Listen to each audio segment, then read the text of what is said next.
दोस्तों, आज मैं लाया हूँ आपके लिए एक नई कहानी जो कि है भूत की। कॉलेज के छात्रों के साथ हुई खौफनाक घटना। ये राजस्थान कोटा भूतिया हवेली की है। चलिए शुरू करते हैं बिना किसी देरी के। एक का नाम था मयंक, जो कि ऑफिस से घर लेट हो गया था आने में। सर्दी का मौसम होने के कारण रात भी जल्दी हो गई थी। ठंड भी बहुत शुरू हो चुकी थी। रास्ते में चलते चलते मयंक को अचानक एक आवाज़ सुनाई दी, रुक जाओ। मयंक वहीं पर रुक गया और पीछे मुड़कर देखा, लेकिन पीछे कोई भी नहीं था। फिर से वही आवाज़ सुनाई दी, सामने देखो। जैसे ही मयंक ने सामने देखा तो उसे ज़मीन पर कुछ चमकती हुई चीज़ दिखाई दी। मयंक दौड़ के उस चीज़ के पास गया और देखा तो ये कोई साधारण चीज़ नहीं थी, बल्कि एक चमकता हुआ हीरा था। उसने वह हीरा अपने हाथ में लिया। उसकी चमक देख कर मयंक की खुशी का पार न रहा, लेकिन मयंक को कहाँ पता था कि कोई साधारण है या नहीं, बल्कि एक मायावी हीरा है।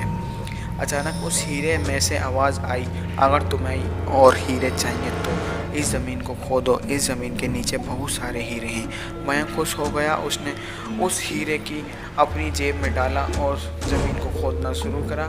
करीबन 2 फुट खोद काम करने के बाद अचानक मयंक के डर के मारे चिल्लाने लगा। इसके कारण उसका संतुलन खो गया और ज़मीन पर गिर पड़ा, क्योंकि उस गड्ढे में से हीरे मोती नहीं बल्कि किसी इंसान का कटा हुआ सर मिला। अचानक वह सर हवा में उड़ने लगा और बोला, डरो मत, मैं तुम्हें कोई हानि नहीं पहुँचाऊँगा। मैं तुम्हें सारे हीरे जेवरात भी दूँगा। बस मेरी बात सुनो ध्यान से। जहाँ मैं जाता हूँ वहाँ मेरे पीछे आओ।